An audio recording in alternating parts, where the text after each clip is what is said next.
The story is told about a group of geography students who are studying the seven wonders of the world. And at the end of the lesson, the students are asked to list what they consider to be the seven wonders of the world.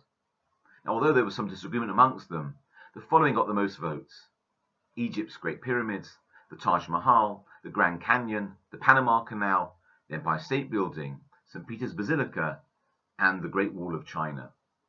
Now, while gathering the votes, the teacher noticed that one student, a quiet girl, hadn't given in her paper yet. And so she asked the girl if she was having trouble coming up with her list.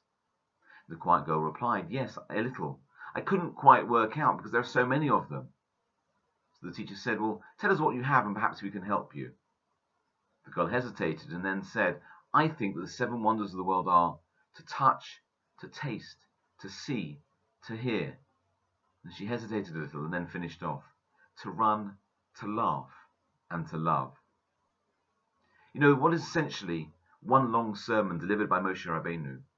The Seder Ki Tavo contains the Tochacha, a graphic list of curses that will occur if we, the Jewish people, turn our backs on God. Now, this section's rebuke is horrific in its scope. Defeat in war, famine and exile are just some of the tribulations that could occur. But whilst the curses are generally non-specific and can't be identified as relating to any particular time or place, the very last line suddenly introduces one explicit detail. The Torah says, God will return you to Egypt in boats. Now, the mention of Egypt would have struck a jarring chord in the ears of the Jewish people as they heard of their potential destiny, because it was the place of their ancestors had been persecuted, had been enslaved and murdered. But it was more than that.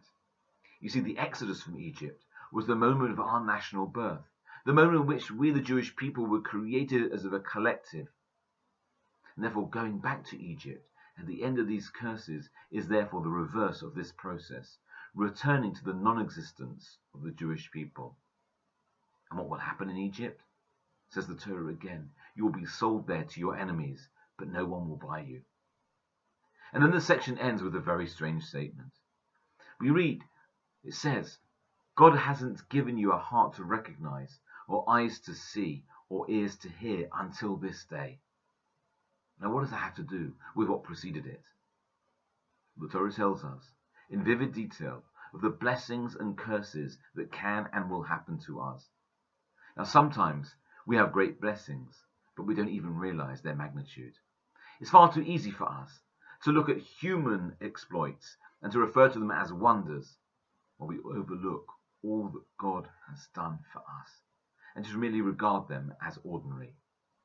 That's the greatest curse.